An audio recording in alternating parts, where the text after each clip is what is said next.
What is up, guys? Welcome back to the Live List Internet Radio Show. I'm your host, Gator from the South, Brandon, Twan, whatever you want to call me. It really doesn't matter. It really doesn't matter one bit at all whatsoever. All that matters is that we get this information. This good, wholesome information. It may not be wholesome sometimes. Whatever. This is live. This is always live from my show. I always kick it to you live. We're not high energy like a lot of shows. We're not maybe not politically correct like a lot of shows. Uh, our show is here just to bring you guys information. That's it, plain and simple. Put the information out there for you guys to make your decision about it. Usually we'll start the show off with a little music. I'm not in the mood for that today. Really just want to get this information on in from the outset. What up, TG? Yeah, I got to do a show from, you know where it's at. You know what's up. How you doing this morning? Like I said, our speaker today is a man who should need no introduction, but I'm going to read a little bio on him anyway for the rebroadcast. For people watching the rebroadcast, and they say, well, what are we watching? Who is this guy? His name is Booker T Coleman, or Kaba Hiawatha Kamene. And this brother was born Booker Telefero Coleman Jr. at New York Hospital in 1953. He's a teacher, consultant, administrator, staff developer, and curriculum writer. He's been an educator in the Bronx, New York since 1979. He's married, has 3 children. Throughout the 90s, he served as a curriculum and staff writer for charter schools and New Vision schools. He is now a staff developer at Harriet Tubman Charter School in the Bronx, New York, and has implemented his lifelong dream recently of an African-centered science academy named Per Ankh House of Life. He functions as the school's primary facilitator and chief executive officer. He's also opened a second school in Boston under these terms. So everything that I guess Dr. Umar Johnson and Tariq Nasheed, they're trying to raise money to build these schools and all this. I guess this is the guy that has actually done it. You know what I'm saying? It's good to see you too, TG. Good to see you too. This is the guy that's actually done it. So here we go. We're gonna jump into a little bit of his lecture, and we're gonna give some commentary on it. We're gonna be studying as he's going along, as he's giving out points. We're going to be fact checking him. We're gonna Google him. We're gonna go to resources, go to books, and try to find out if what he's saying is true. Now, he's one of the most educated brothers I've heard lecture. And if you've watched the show before, you know that I love a good lecture. You know that I love a good book, and that's what we love to do here. We love to study. We love to dive deep. If you're a deep diver, this is good, definitely for you. Go ahead and subscribe. If you've watched this video this far and you haven't subscribed already, go ahead and do that. Go ahead and leave a like on the video. And like I said, we're going to jump on in to the lecture, let him talk, and go from there. 147 in the Bronx. CIS 147. District 9. We are extremely pleased and blessed to be in the company of our brother Professor Booker T Coleman at the school, PS, what school is this? This is CIS 147 in the Bronx. CIS 147. District 9. District 9. And we're in a very beautiful office, which is his office, and extremely well presented with all kinds of symbols and artifacts and books, maps, all kinds of things that will educate our young people to who and what they are. Today we're going to look at Africa, in particular Ethiopia, and the importance of Ethiopia to humanity, to African civilization, world civilization. And we want Brother Booker T. Coleman to kind of give us an overview of the importance of Ethiopia. And I just wanted to give y'all an understand why I picked Ethiopia as a study topic for today. I feel that we miss a lot by just focusing on Kemet all the time, Sometimes Ethiopia has, a lot of these things that Kemet, has, but previous to Kemet. Civilizations were pretty much born in that area of the world, and I think that's what Kaba Kamene kind of lays out in this lecture. And it's interesting that he puts it this way, and I had never seen this lecture before. Maybe a couple of days ago, I ran across it. It came up in my suggested, and I had been postulating these theories of my own for years now. I mean, he articulates what I feel better than probably. And now there are some things that I disagree with, dates, times, because I'm not really a big fan of the whole radiocarbon dating thing or whatnot. But at any rate, he, like I said, articulates most of what I feel very beautifully. Let's let him continue. In contribution to the world. Clearly, Hotep. And I'd like to thank Clemson Brown, Minister Clemson Brown, for being here and talking to us about this important issue, because one of the things that we try to do in teaching our children, we teach children from pre-kindergarten through 8th grade. And one of the things that we attempt to do is to let them know, as Minister Brown has said, to let them know who they are. And there really is no way to understand who we are as a people, as an African people, and I include European Africans and Asian Africans while we're talking about it too. The whole of humanity owes a great debt to Ethiopia for what Ethiopia has done, both male and female, looking in terms of the development of not just humankind, but also civilization. And did y'all catch what he said? European Africans and Asian Africans. Did y'all catch what he said? He's going to get deeper into that in the lecture. Now, what he fails to mention in this lecture, I'm going to go ahead and point this out. He fails to mention, he talks about evolution a lot in source. So if you're a proponent or a of evolution, this may be, your kind of video. If you're not so much for evolution, then this may not be your kind of video. I mean, well, every video should be your kind of video, because you should be able to listen and to learn from anything that someone has to say, even if you disagree. With that being said, he delves deep into, the Homo family, if you will, Homo sapien, Homo sapiens sapien, and he delves into it, saying as far as the Homo sapien was evolved before it ever left Africa.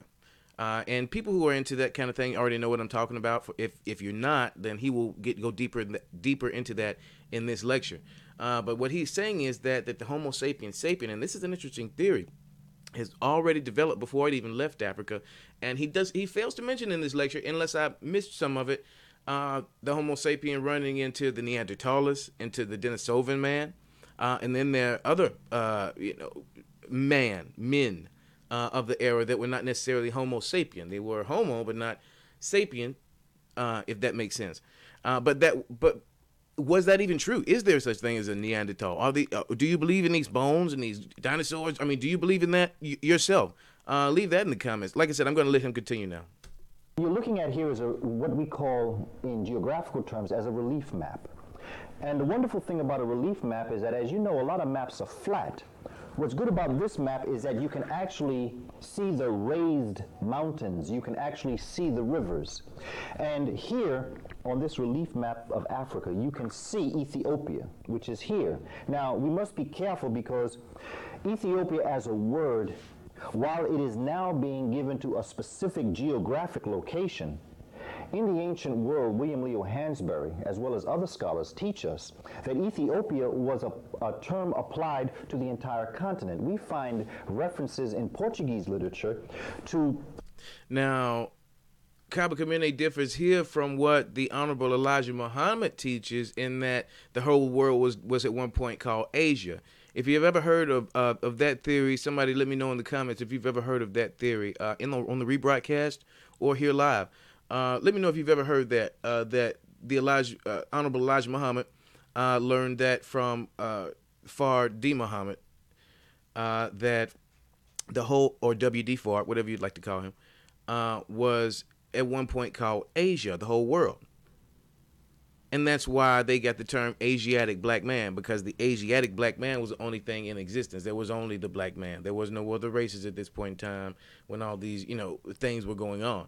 That's why they called it the Asiatic black man. That's why you hear all these Asiatics, the free Asiatics, the free Moors, the free Asiatic Moors, all these different things. What are you guys' thoughts about that? Now he's saying that the whole world was called Ethiopia, or the whole of Africa was called Ethiopia, because, and he'll go into it. The Greeks when they came into us, they said Ethiopia. That's a Greek word.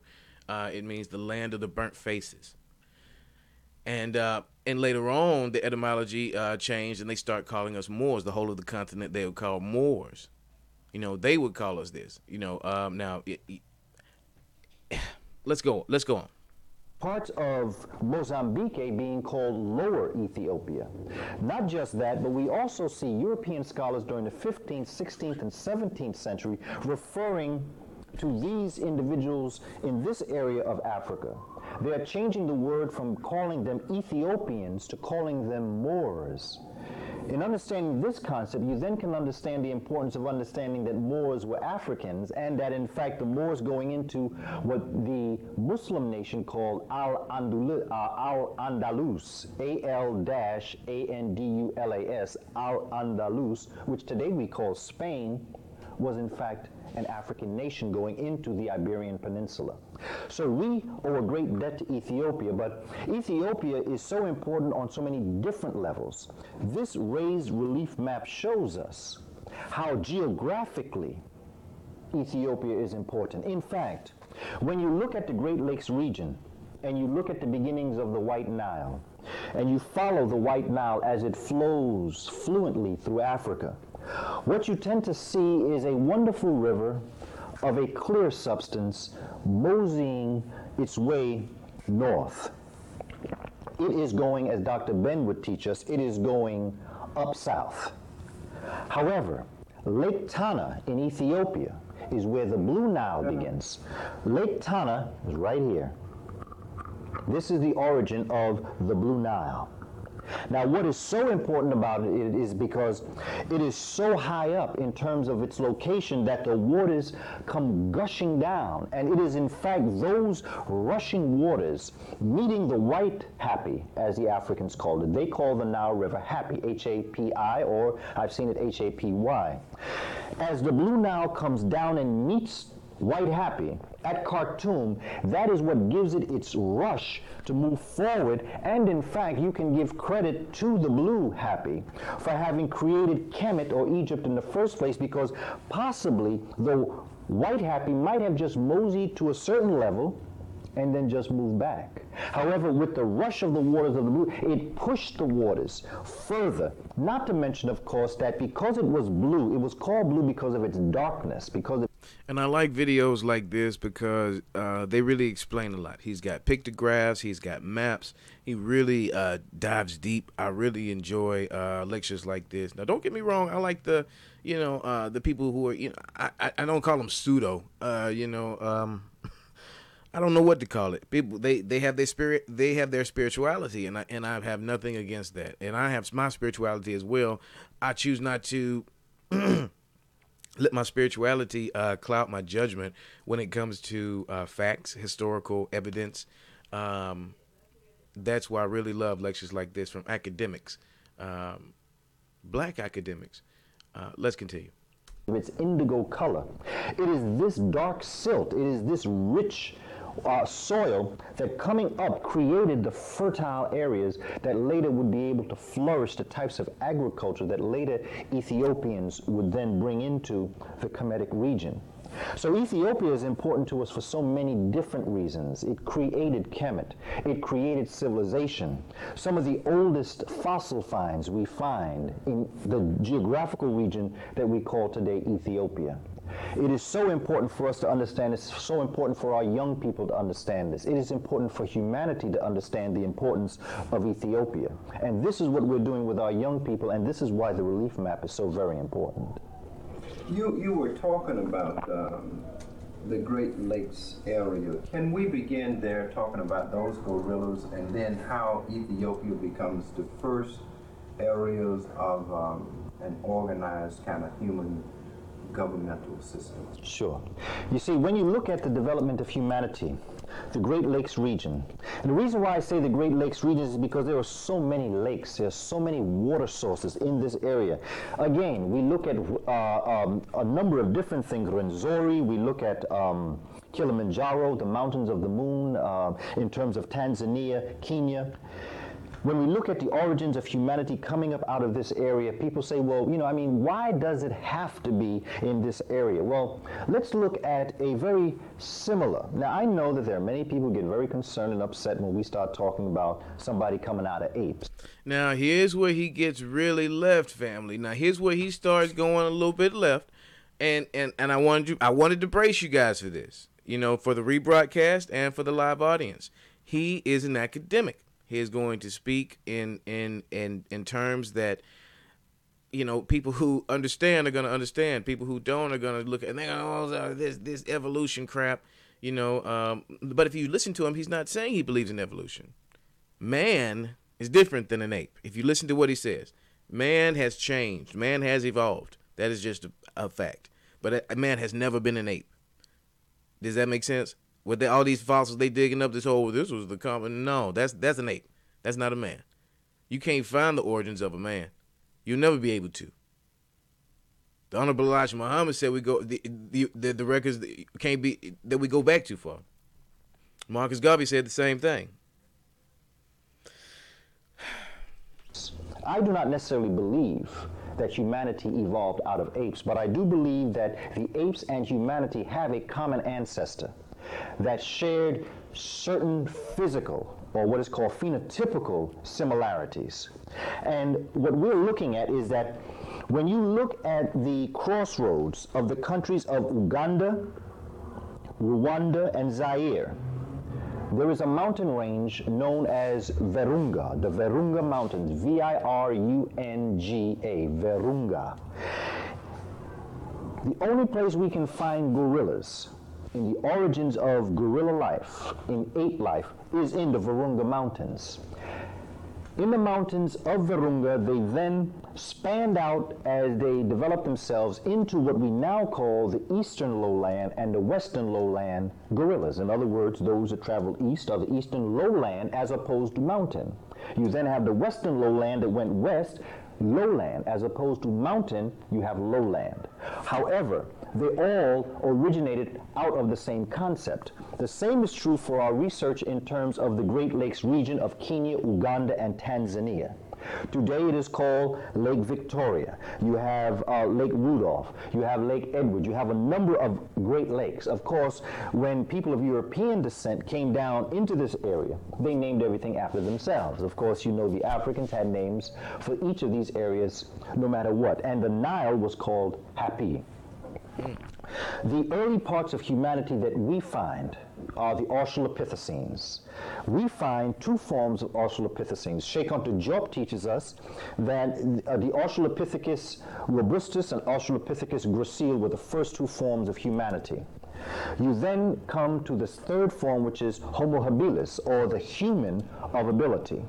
Coming out of that, the fourth species of humanity is Homo erectus, the fifth, Homo sapien, and the sixth, which is us, Homo sapiens sapien. The evidence of life coming out of Africa clearly let me go back a little. Coming out of the only place we can find gorillas in the origins of gorilla life, in ape life, is in the Virunga Mountains. Let me just go back a little bit, because he just said something right there. Because I've heard of they're trying to throw all kinds of homos in there now. They're trying to throw Homo heidelbergensis. I just heard about this one like a couple days ago. Neanderthals, Homo Denisovan. So, and this was in the late 80s, early 90s maybe. So, maybe his information had not been brought to his fulfillment, to his completement at this point. And he was just going off of what he knew at the time, off of what was, found at the time, or discovered, or peer reviewed at the time. But it seems like to me, what he's saying is that humans may have a common ancestor with other mammals, but humans have always been humans. There's never been a a thing that wasn't a human when it became a human. Once it became a human, this was a human. There was no distinguishing it from, there was distinguishing it from any other thing in existence.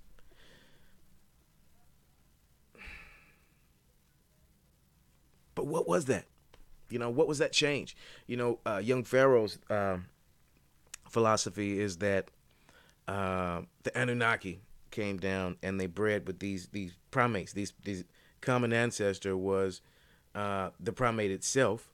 However, there was a different DNA involved at this point. There was a different gene added that somehow became us.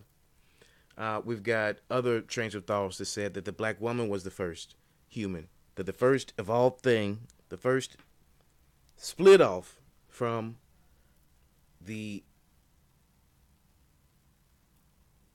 primate species, I guess you could say, was a woman, was a female. And this female had the ability to mate with things close enough to it that it produced offspring that was closer to her. That's why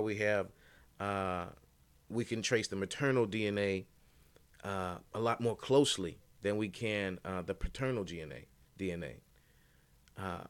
Now, why is that, I wonder? I mean, we get all these similarities in the way that we talk about, in the way that we look at science and religion and spirituality, and we tell ourselves, oh, it's just a coincidence.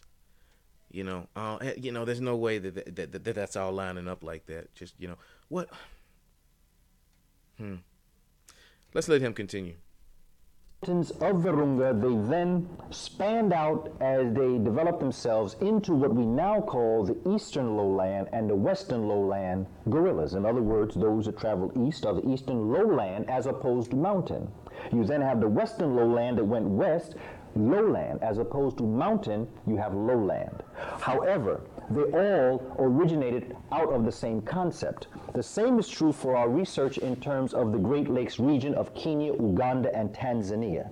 Today it is called Lake Victoria. You have Lake Rudolph. You have Lake Edward. You have a number of Great Lakes. Of course, when people of European descent came down into this area, they named everything after themselves. Of course, the Africans had names for each of these areas.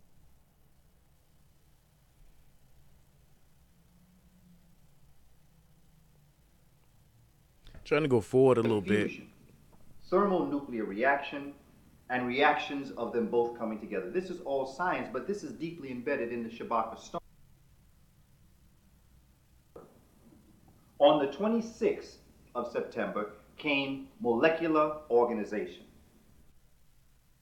The Earth would have come into existence in this great cosmic year on September 14th. See that is encased all of this light, it explodes like an egg, and it begins to move apart. And of him herself could not survive in space, because the essence of the mutation of the African... Oh, wow. I went to a whole other video. No matter what. And the Nile was called Hapi. Of the countries of Uganda, Rwanda, and Zaire, y'all bear with me today. This is a research video. We just in here. We live. We learning. Bear with me. Virunga, Virunga. The only place we can find gorillas in the origins of gorilla life we find are the Australopithecines. We find two forms of Australopithecines. Sheikh Hunter Diop teaches us. Sorry about that, guys. Here we go. Australopithecus robustus and Australopithecus gracile were the first two forms of humanity. You then come to this third form, which is Homo Habilis, or the human of ability. Coming out of that, the fourth species of humanity is Homo erectus, the fifth, Homo sapien, and the sixth, which is us, Homo sapiens sapien. The evidence of life coming out of Africa clearly shows that the only place that you will find the Australopithecines or the Homo habilis is in Africa. And the closer you get to the Great Lakes region, the more Australopithecines you will find. As you go further north, you then begin to see Homo habilis, which is the human of... So he's building a case for basically what they call Ethiopia today, this great Horn of Africa region, for being like the birthplace of civilization, the birthplace of the world. For those of you who are just joining us, what Booker T Coleman is doing right now is he's building a case scientifically through his research for this area that we're seeing on the map right now, basically being the birthplace of life, of human life as we know it, of civilization as we know it. I'm going to let him continue. Ability, human of ability, having made tools, and that's why they were called Homo Habilis. The first form of humanity that we find outside of Africa is Homo erectus.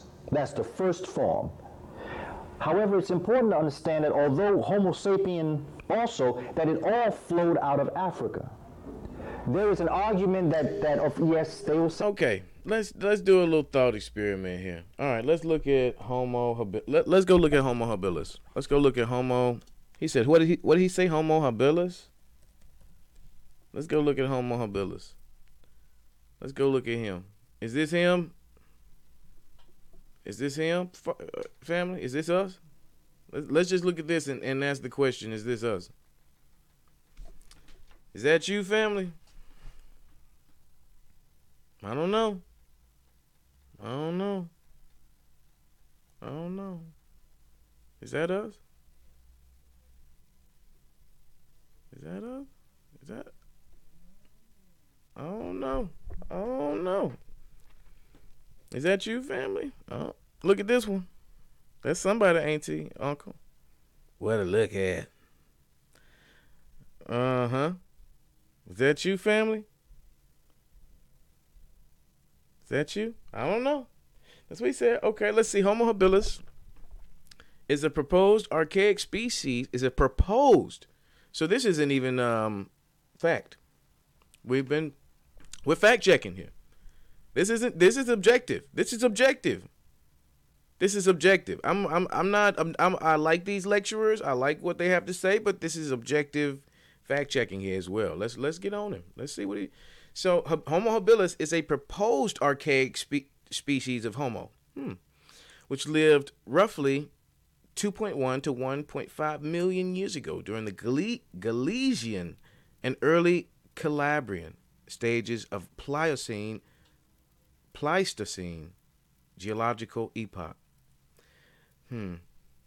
Associated with Tanzania, with the Old World lithic industry.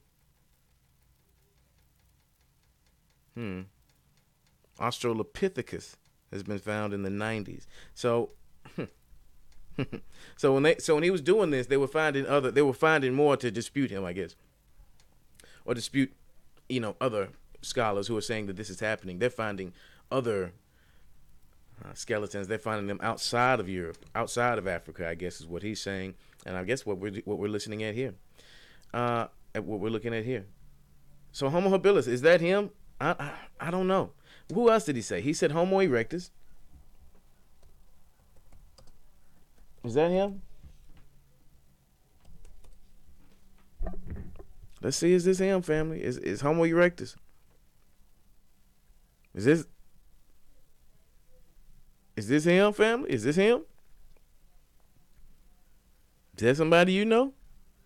Now this is a human. This is a human. This is a person. This is not an ape. I'm looking at this. If this is a real skeleton, if this is a real bone, I'm looking at this. This is a person. I can tell that's a person with a broad nose. Look at the nose. Look at the nasal cavity there. That's a broad nose. He's got a very broad ridge bone brow. I mean, it is ape-like, but that's a person. That's a human being. Look at the jaw. Look at the jaw. Now, is that real, though? Look at this person. Now, that ain't him. How you get that from the other one? That ain't him. That ain't him. That's not him, family. That damn sure ain't him, family. That I don't know where they getting these people from. I don't know what, but that ain't him. Now, okay. Now let's go. Now, okay. All right. Let's go type in Homo sapien. Homo sapiens. Homo sapiens. We got to get some here. Okay. Now we're getting more white. Oh, look at the little first one to pop up. Got the little blue eyes and the little straight hair. Look at him. Look at that little Homo sapien. Muscular and all. Look at that. Look at this one. Oh, it looks like an old, yeah, I don't know what he looked like. Homo sapien? That's him? That's a Homo sapien? Oh, why he got the little, they got the bridge. They got the lips. They got the bridge and the lips. Look at them. Look at that skull, man.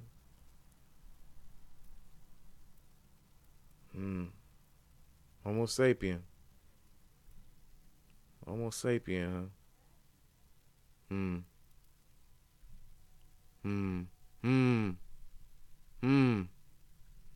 Wow,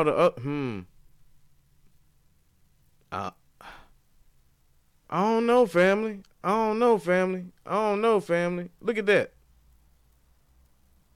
That's somebody right now. That's somebody living right now. That's a real picture. That ain't no goddamn. Man, excuse my language. They finna make me mad. Look at this. They got somebody real picture up there. Homo sapien. I guess they trying to say that they're not evolved, family. They trying to say that they not evolved, family. Because watch what happens when I type in Homo sapien sapien. Homo sapien sapien. Let's type in. I don't even know. I'm just guessing. Now hold up now. These the same images. These the same images. These the same images. And ain't nan one of them, you and me. This is a Homo sapien sapien. Anyway, let's let him continue now. I just wanted to... Yes, that's true, but we developed civilization when we got to Europe. That's not true. And all you have to do is look at the Aurignacian culture, the tool-making culture that Europe claims to have come from, to understand that it's almost overnight that you see this culture come into Europe. Now, you cannot develop tools and those higher forms of thinking just overnight. If it does come overnight, and if it does come quickly, it is because it has been brought from somewhere else. So the Homo sapiens sapien went into Europe fully civilized, fully sustained, and fully nurtured from the very beginning. So it's important to understand this. But what makes Ethiopia so important is that as the African moved and began to travel across Africa, it was here in Ethiopia that in the development of the mind, the pineal gland began to really sit in its proper place in the brain. And as this began to occur, the African in this region began to develop higher forms of thinking, began to coordinate mathematics, began to coordinate astronomy, began to coordinate a number of different things that would later become what we today call rocket science. Although we think it happened today, it happened many thousands of years ago in the early development of humanity. Because if it had not been for this thinking, we would not have the thinking that we have today. So Ethiopia becomes very important in terms of understanding this. Looking at the gorilla, the only place we find gorilla is in the Virunga Mountains. The same way in the early part, you will not find any other form of life in terms of humanity in any other part of the world except for in Africa, the two Australopithecine strands and Homo habilis. Now, the Omo River, is that where the first cultures, oldest cultures seem to develop? Now, I have an attraction to the Omo River, not just because of what I believe it nurtured, but because of the sound that it creates. Omo, which is a very important word in the development of the mind itself, because is a very important sound in terms of the development of the psyche. But the Omo River I'm very attracted to because this was a pathway. And when I get my first trip into Ethiopia, I've not yet been there, but I really look forward to going because I want to do research on the Omo River because it is here that you can see a pathway that goes from Kenya into Ethiopia, which becomes a guideway into where you're going. Kitty Barnett, you're absolutely right. You're absolutely right. And you can see a number of different things, particularly when you get to a place in northern Kenya and southern Ethiopia. And I want to be careful when we talk again because all of these different names that we have for Africa is 1885. Europe carved up Africa in the Berlin Conference. and gave this name here, gave that name here, and they made man-made boundaries. People of African descent made natural boundaries. In other words, rivers separated nations, mountain ranges separated nations. Not how much gold is in an area, or how much oil is in an area, or how much resources in an area.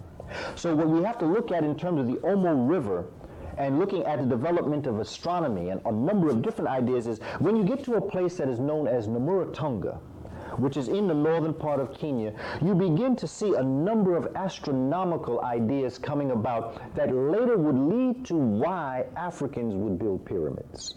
Because in Namuratunga, you see steles being built. There's a Namuratunga 1 and Namuratunga 2. Dr. Ivan Van Sertima has a book. It's called Blacks in Science, and there is a piece on which he calls the archaeoastrological relevance of Namuratunga.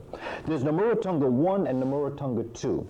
And when these researchers went into Namuratunga, they found it very interesting the way in which they weren't quite steles, they were rock pillars. They were slanted in different ways that people would say, well, why didn't they just stand them up straight? Why didn't they do it a certain way? But you see them angled in different and very interesting ways. The indigenous population of that area told the researchers, well, if you find that interesting, we have a related area, Namuratunga 2, that is about 210 kilometers to the north. When they went up there, they noticed that there was a direct relationship between Namuratunga 2 and Namuratunga 1. Now, Namuratunga 1 is a burial ground, but Namuratunga 2 is not.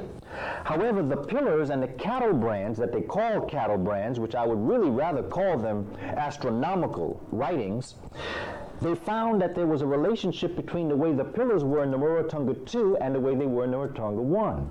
And what happened is that they were lines of sights to 7 different stars and constellations, Sirius being one, Aldebaran being another, Cephas being another. There's a number. So, and it dates back to what would be called the Old Kingdom of Ancient Kemet.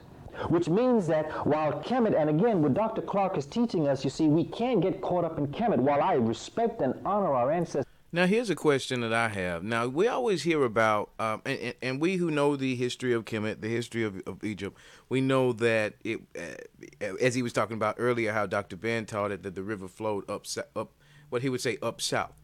That we know that southern Kemet was considered, that land, the marshland of what, geographically we would call northern Kemet. And that southern Kemet geographically was northern Kemet because that's where the kingdom was. That's where the original empire was, the Nubians, the Ethiopians. Now, I'm postulating here. This is my postulation. And I guess what Kaba Kamene is getting at as well. Is it possible that this Ethiopian...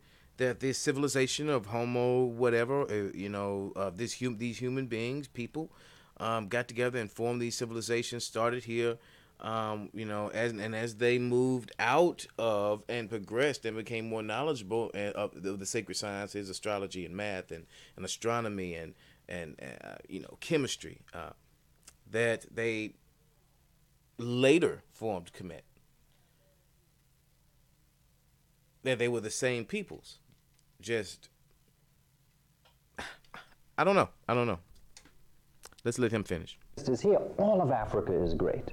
So we've got to not just look at Kemet, but look at what all of Africa is doing. So what we see, and it's also true, you have a Kerma civilization, you have equivalent civilizations existing in Ethiopia at the same time that the Kemetic dynasties were existing. So it is important that when we begin to look at this, we don't see Egypt is important in our history because that is where Europe and the Eurasian was introduced to Africa. But to African people, what's so very important is that while greatness was going on in Kemet, greatness was going on in Ethiopia, greatness was going on in Kenya, Uganda, and Tanzania, greatness was going over in Chad and Niger. You can go across the African continent. Along with those Africans that migrated out, Ethiopia seems to be the place where they fanned to the west. They did continue north, but they fanned across through Sudan, Chad, Niger, Mali, and created the civilizations that would give birth to the Moors. I also wanted to say, too, the phone lines are open. The phone lines are definitely open. If you wanted to call in and share your opinion, if you have an opinion on Ethiopia, on Booker T Coleman, anything, We're talking about the subject today, history, and the course is history. The subject is Ethiopia. If you have some thoughts on Ethiopia, historically, religious, spiritually, whatever, literally, some interesting facts that you want to add, call in. The number's right there on the in the description and also on the screen there. Call in Google Hangouts. If you have a Google Hangouts, I'll send you a link, and I can actually drop your video in here as well. We'll figure all that out as we go if you want to do that. Let's let him continue. Like I said, phone lines are open if you want to call in. So now we see that there is a direct relationship to Ethiopia, to the Moors, to Europe, to us today. Let's talk about early Ethiopian and some of those early civilizations, if we can, that would parallel or that would come about at the same time or before the pre-dynastic period. Absolutely. Because, and sure, and the evidence is there. Nod and Sure. And it's so very important that as we look at Ethiopia and we look at things like the ring tumulus, which would later give rise to the pyramid structure, and the other kinds of pieces of information that show that Africans were tracking the sun, really what was happening, it's like equivalent to here, like here in the Bronx. If I was trying to see something up in the sky, and let's say up in this area it rained very heavy, but let's say in New Jersey it was clear sky. And to get a better sight, I would say, come on, Minister Brown, let's you and I go over so we can get a better look at things. We would pick up our things and move. That's what we did in Africa. Ethiopia has a very serious rainy season. I mean, it has very serious rains. When the rains come down in Ethiopia, the rains come down. And because of that, there are cloudy skies. There are times when you cannot observe the sky. So Africans in this area said, well, this is not a good location to stay. Let's see if we can go someplace else that has a better line of sight. So Africans would take the knowledge that they had already gained and take it up north and later go to Kemet. And Kemet, being a very dry area with very little rain, became an area that had wonderful lines of sights to the skies. Not just that, in rainy areas, you can't really preserve your materials the way you would like to. So many of the documents, and it's not being talked about today, but our future generations and our young Africans of tomorrow are going to bring this information out. That's one thing for sure. But I am sure that in terms of the information that's coming out in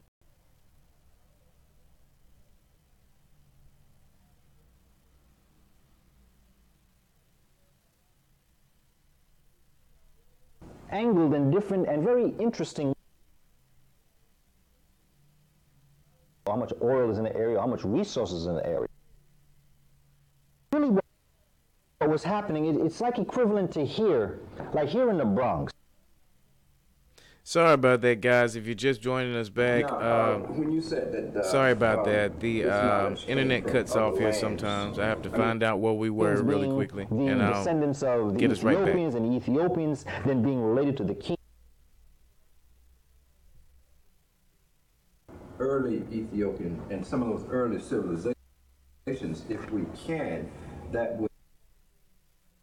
And what happened is that they were lines of sights to 7 different stars and constellations, Sirius being one, Aldebaran being another, Cephas being another. There's a number. And what happened is that in which they weren't quite steles, they were rock pillars. They were slanted in different Tonga. Now, Namuratunga 1 is a burial ground, but Namuratunga 2 is not. However, the pillars and the cattle brands that they call cattle brands, which I would really rather call them, angled in different and very interesting ways. Part of Kenya, you begin to see a number of astronomical ideas coming about that later would lead to why Africans would build pyramids. Because in Namuratunga, you see steles being built. There's a Namuratunga 1 and Namuratunga pathway that goes from Kenya, other form of life in terms of humanity in any other part of the world except for in Africa. What would so many of the documents and the concepts of writing and all that was not created in Kenya. Here we go, family. Sorry about that. Sorry about eastern that. parts of Africa were sent to Kemet to be preserved. And like I was saying, sorry about that, family. Sometimes my internet goes crazy, and I had to find that place where I was at. If you're just joining us, this is a lecture by Kaba Kamene. We have a little bit of his biography in the beginning of the video. If you want to go and watch that and see what his sources are, he is a lecturer, a school builder, like what Tariq Nasheed and Umar Johnson are trying to do now. He's done. He's doing these things currently. Still has built two schools. Writes a curriculum writer, a staff writer for different schools in the Bronx, New York, and places like that, centered around African studies. With that being said, I'm going to let him continue. What he's going into here is he talks about an interesting concept that we all hear about a lot, as far as Egypt being a place where they kept records. He doesn't go into this as deeply as a lot of other people on YouTube and other places do. But because of its dry climate, the low rainy season chance, Egypt has always been a place where records were kept. They even kept what they call Jesus there, the Jesus child. Then he go to Egypt and was kept for a while. All of these things are, and I said that to say this. I believe that what he says here, that future generations of Africans. If you joined us before the break, he was speaking about future generations of Africans are going to lead to discoveries to find these records that have been sealed up.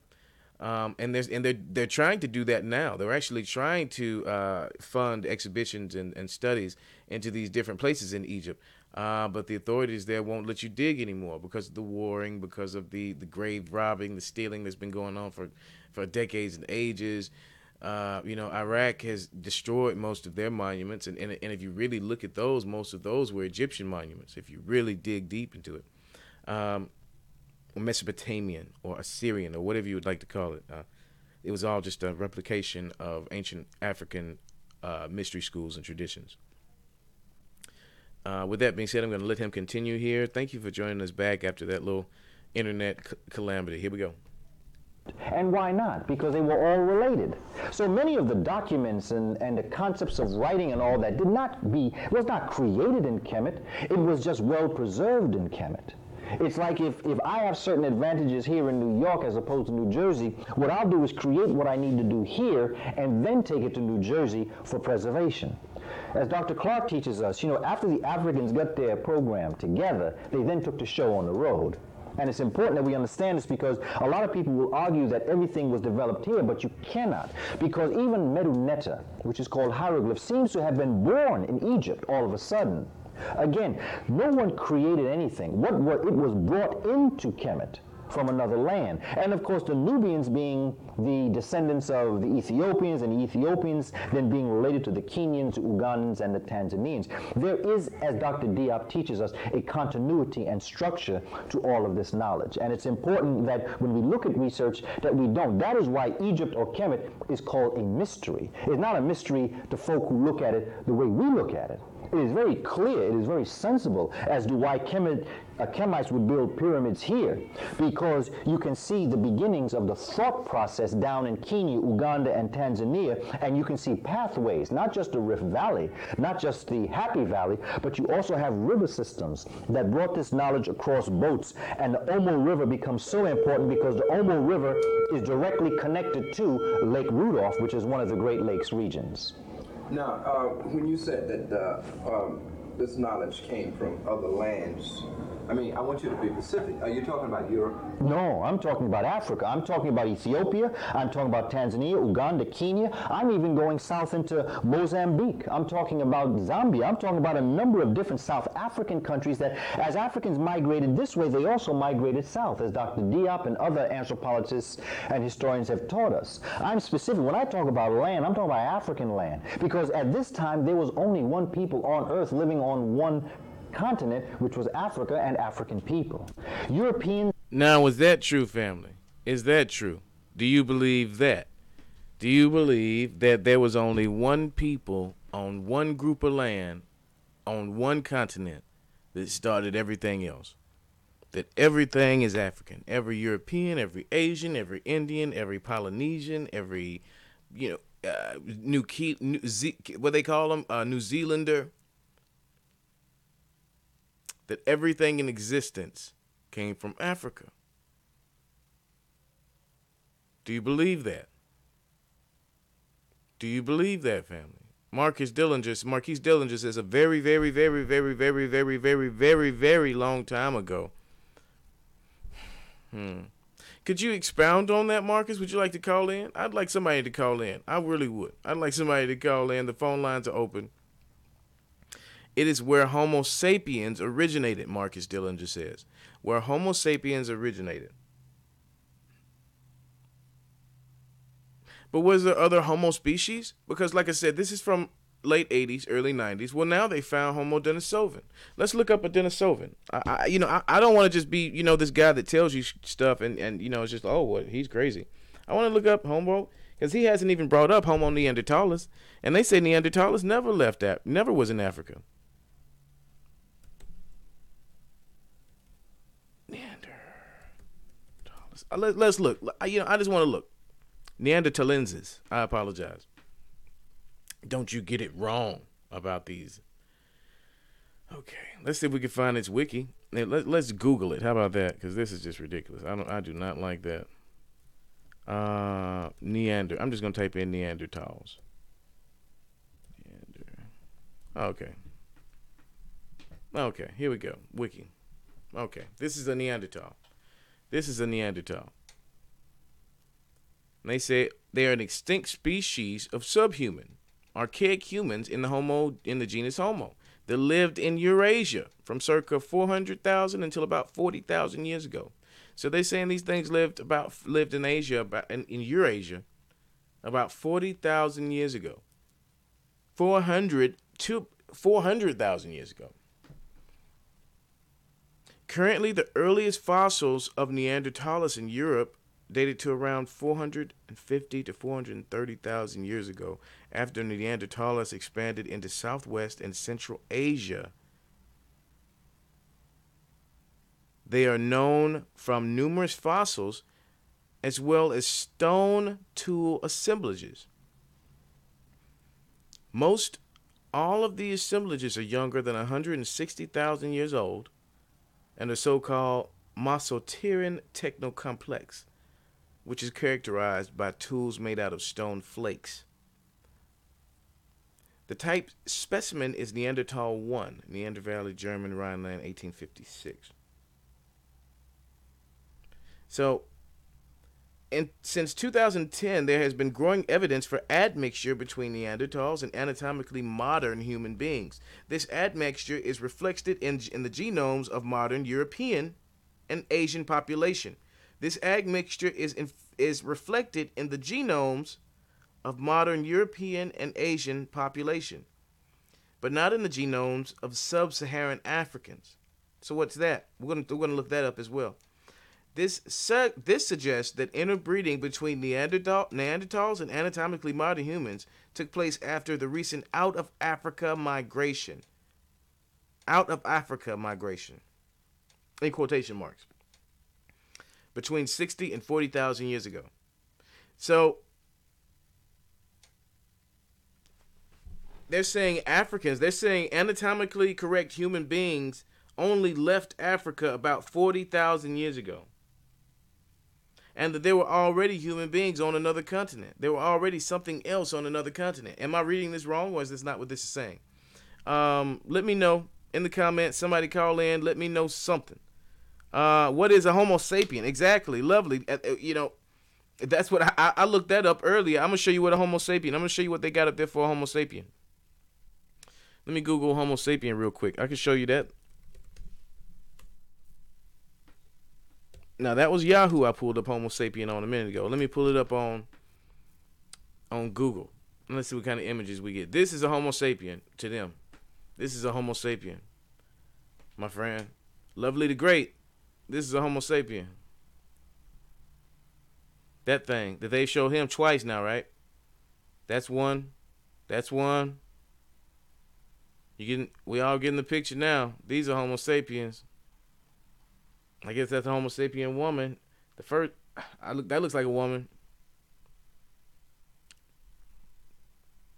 So those are Homo sapiens. We got an Asian man sitting up there next to, looks like a caveman, looks like a Neanderthal or something like that. Those are Homo sapiens. That's a Homo sapien. That's what I'm saying. Like we're not Homo sapiens. I ain't seen a picture of us yet up there. You and me. We're not Homo sapiens, I guess. But then let's see. You know, they say they have another species of evolved, evolved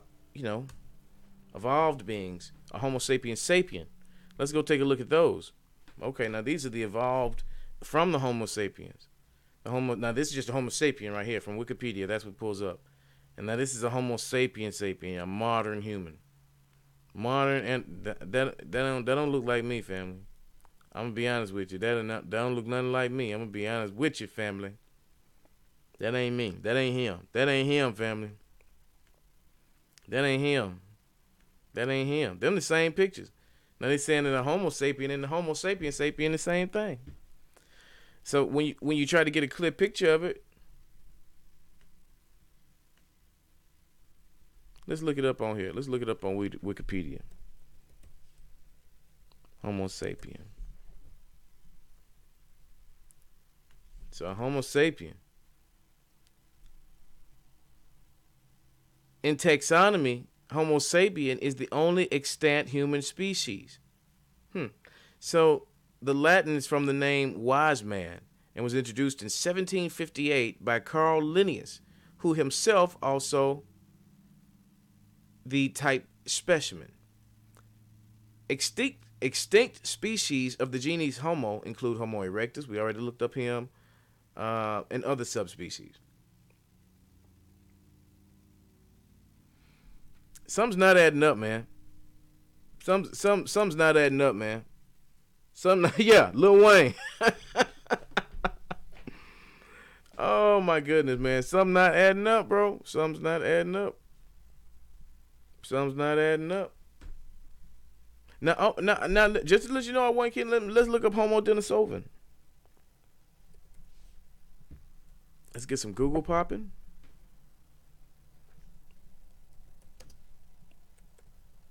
Denisova? I didn't even know this existed, family. I didn't even know this existed until a couple years ago. Now, the Denisovans, look at this map. Look at this map that shows where the Homo heidelbergensis. That's a new one that they found, family. The Denisovans live over here somewhere in Asia, right? They live in Asia, right? Let's look at what it says about them. They are an extinct species of subhuman or archaic humans in the genus Homo. Pending its taxonomic status, it currently carries temporary species or subspecies names Homo Denisova. I don't want to read all that. They announced a discovery in 2010, an undated finger bone fragment from a juvenile female in a cave in Siberia. They had normally been inhabited by Neanderthals and modern humans, but mitochondrial DNA showed that it was genetically distinct from both of those things. Southeast Asia, 3 to 5% of the DNA was Melanesian. Melanesian, what's that? Melanesian and Aboriginal Australian. Aboriginal Australian and Melanesian? So they found this thing.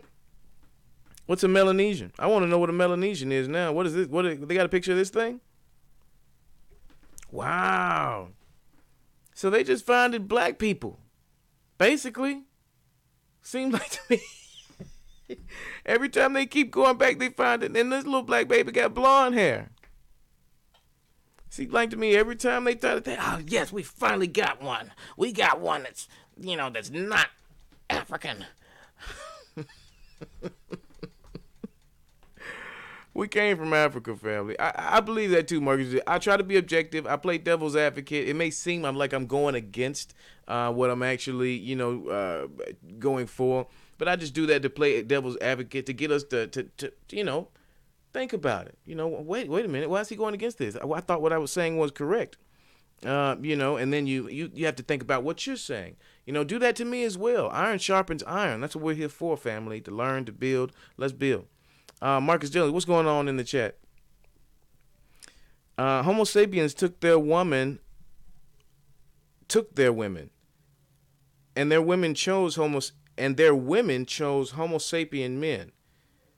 That other male DNA isn't in the mix. I'm gonna have to read. Let me read this again.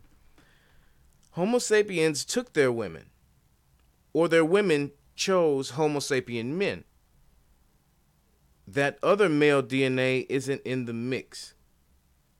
Ah, I get what you're saying. Yes, I get what you're saying. Yeah. And like I said, this is, and they're trying to say it's Homo Denisova and Homo this, and they're taking all these different species, these subspecies of human beings. It looks like to me what they're finding is just black people. They have 5% of Melanesian DNA and 5% Aboriginal. We're looking at what a Melanesian looks like right now, right? Well, let's look at what else did they say? Aboriginal. What else did they say? Aboriginal? No. Aboriginal Australians? Oh, they don't even want to put no picture of this up there. They know better. Oh, they got this picture. They gotta put this up there. Gotta have that one. Gotta have that one. But anyway, like I said, that was just a little thought experiment. I didn't mean to get too far away from Booker T Coleman here, because we were talking about him. We're listening to him lecture. We just got into it. If you're just joining us, we just got into it and we were talking about these different places in Africa. And there's a video from, and I said it was from the late 80s, early 90s, and some of the science, some of his knowledge of, in this video, because I'm sure he's corrected himself since then, because, he's studied since then, I'm sure everything that's come out. But at this point in time, all this other stuff hadn't come out. Homo heidelbergensis, Homo Neanderthals, Homo Denisova, all these different, all these other black people that they're finding all over the world, that they're finding out were the creators of civilization, the creators of civilizations, the culture, the underlying culture that formed nation states. Now, don't get me wrong, when you get to a certain place, and he explains this later in the video, geographically, due to our position to the sun. Our hair produces certain oils. Our body produces certain oils. Our body produces certain carbons. They help protect. It just is what it is. Our bodies are so much in tune to the sun and the planet and what we eat and how we think. This can't be denied. No matter how much science that you put into it, you cannot deny the bodies, the black man's, the black person's connection with the sun. And he goes into this a little bit more beautifully than I can, so I'm going to let him go from here. Sorry about the rant there. Did not exist 60,000 years ago. They were not on Earth 60,000 years ago. I am stretching it conservatively by saying that Europeans and Asians existed no more than 30,000 years ago. And it was because of the Ice Age and Africans moving into the northern climates above the 51st parallel that would then create the depigmentation process in the African that would create the European in the very first place. So you're saying that the Europeans are Africans? Europeans are Africans. Every human being is an African. That's why I call them European Africans and Asian Africans and African Africans. All humanity is Africans. All life came out of Africa. And if you go back 3.5 million years, which is a conservative number, you will find no one on Earth of human background except in Africa, very dark, very curly hair, very broad nose, and thick-lipped. Well, how did they get to be white? They moved into this northern region, and as they moved into this northern region, they then began to change complexion. Let me change maps.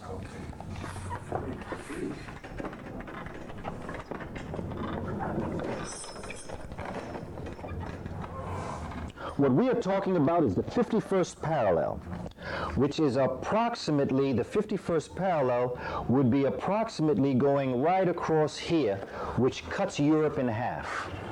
Right around in this area here is about the 51st parallel. Africans, as we said before, Australopithecus robustus, Australopithecus gracile, Homo habilis, Homo erectus, Homo sapien, Homo sapiens sapien. Homo sapiens sapien moving out of Africa, moving up into this area during the Ice Age, Worm Ice Age. And what period of time was that? We're talking about, well, there were 4 different ice ages. There was the Gunz, there was the Mindel, there was the Riss, and there was the Worm. We are only concerned with the Worm glaciation because it is only at that point in time, chronologically, that Africans are in this part of the world, because all the other times Africans are still down here, so they never really experienced an ice age because there was no human beings up here. So as Africans coming out of this area moved up into the northern climates, what occurred was a change of climate for one thing, but also a devastating ice age where temperatures went to what some people say is 2,000 degrees below zero, remaining that way for thousands of years. It wasn't like they had seasons. They had no seasons, and at times they didn't see the sun for hundreds of years because of the heavy cloud covering, because of the other destruction that happened within the... So what he's giving right now is basically his theory on how white people became white. He's basically saying that during the Wormian Ice Age, about, 30 to 40,000 years ago, that human beings had traveled to Europe and other parts of, of Asia like that. And then what happens is there was an ice age that locked them into Europe, that shut them off into Europe. And as a result, they had to adapt to that. Not only the coldness and cold, harsh, landscape of Europe itself, which is, from what I understand, like a cold wasteland. Not only that, but it is also an ice age going on, like a legit 2,000 degree below zero in some places ice age. So they were trying to adapt to that, and that's how Africans became white. Now I'm gonna let you hear his theory. This is I tend to agree with this. I have read and studied the Honorable Elijah Muhammad's theories and others, the Yaqub theory, several others, some more scientific theories, even than this. Let's let him explain what he thinks. Oh geez, I just missed the point. Messed it up again. People to show them the effect of what happens to water when it freezes. We are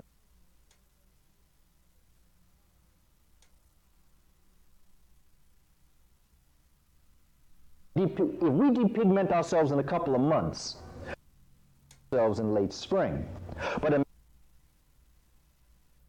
of years. Now, research shows us that 16 generations, now I don't know how many years, some people say, look at the gorilla and look at the polar bear. You're not going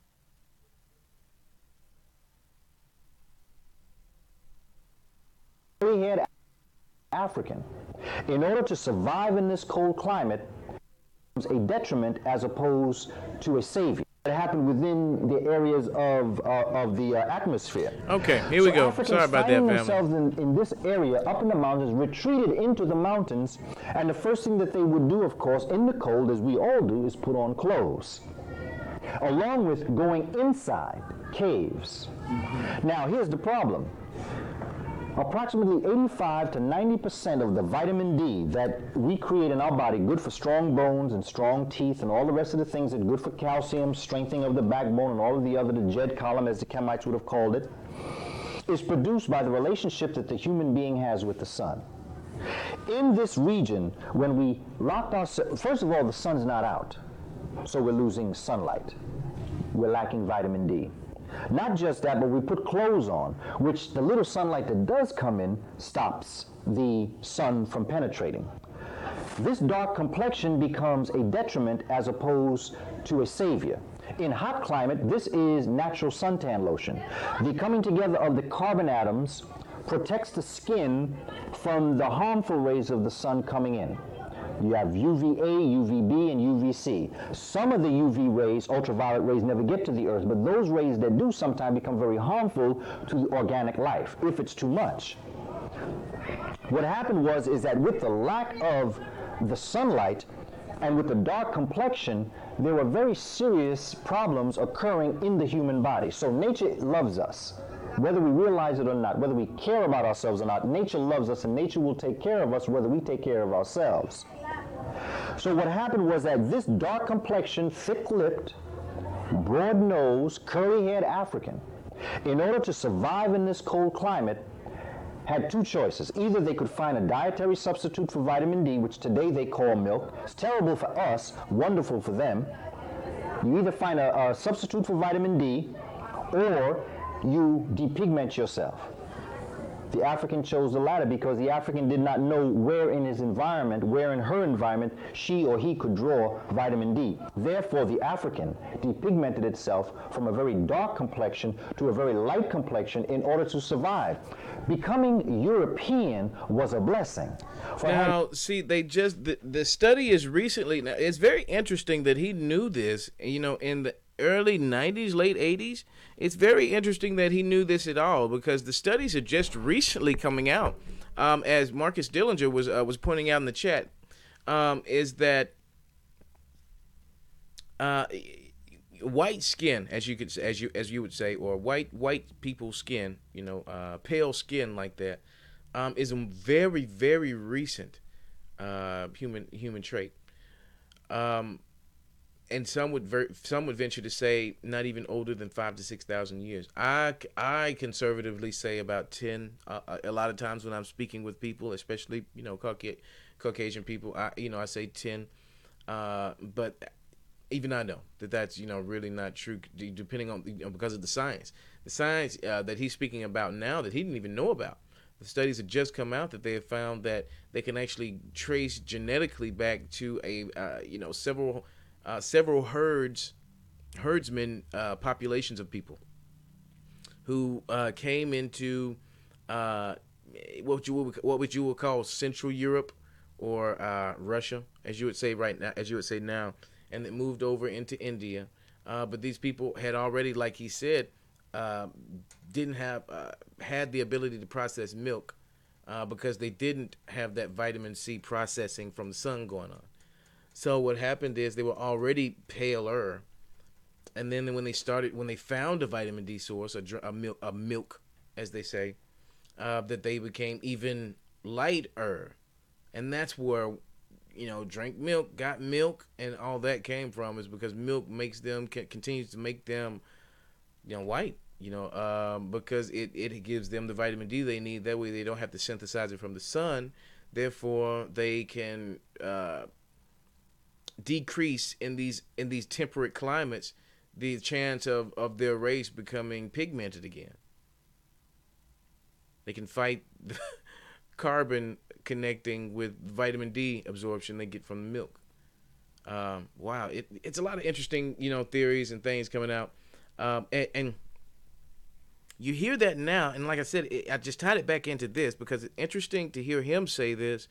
Years before the science was actually even out. All of these were just hypotheses that he was, he was just postulating here, shooting in the dark, really. But it just shows the ingenuity of the black mind, of his mind, in particular.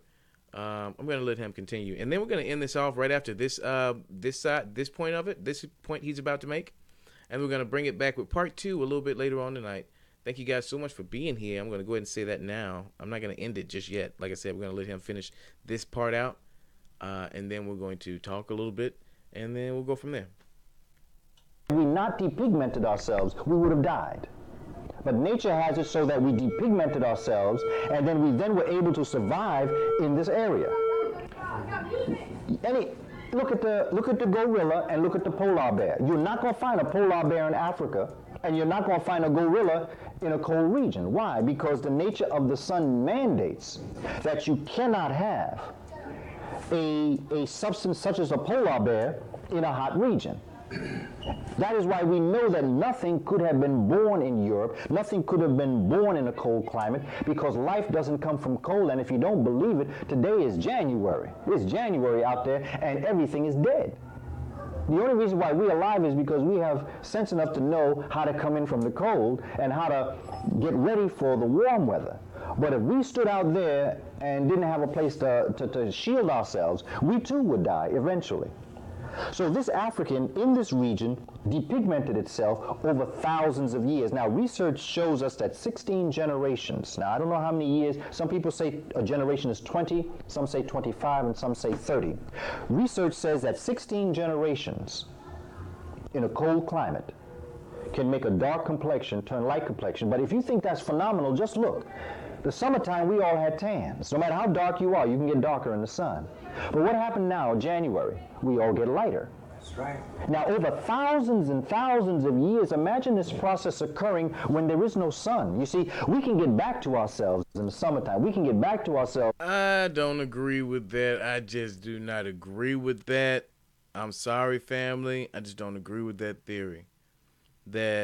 Because if that were the case, then there are thousands of people who have been living in, I just don't get it. You know what I mean? I just don't.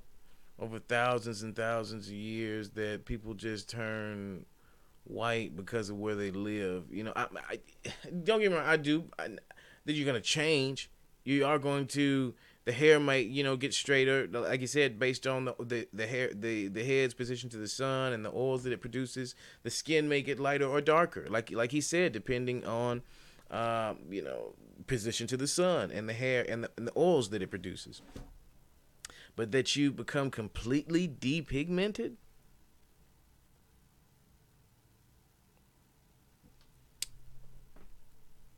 I don't know, family. I just don't know. In late spring.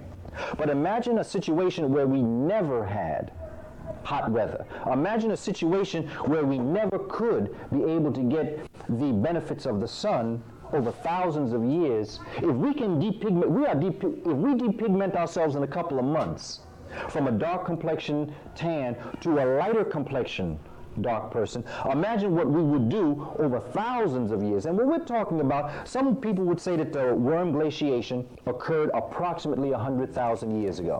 100,000 years ago, and then going into what is known as an interstadial. An interstadial is when it's a warming trend. So there's a freezing and there's a warming. There's a freezing and there's a warming.